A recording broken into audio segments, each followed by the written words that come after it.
googu naafila it gaa yu baax yi fonkoon nañ ko lool ci guddik rañaan gi muy guddik ñaar fukkeel ak juróom-ñaar ci weeru rajab mooy tolloo guddik suba àjjuma boo yendoo ba ci guddi ga but set di samedi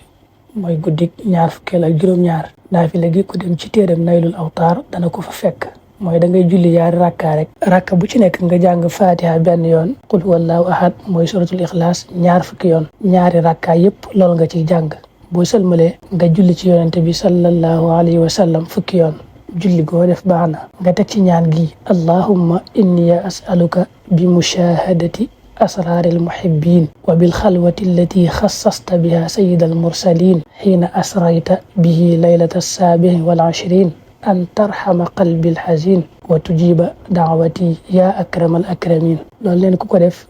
suñ borom dana nangu ak ñaanam woo gi mi woo yàlla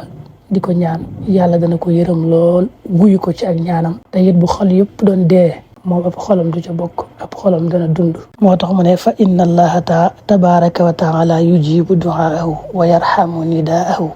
wa yuxyi qalbahu yawma tamuutu alqulub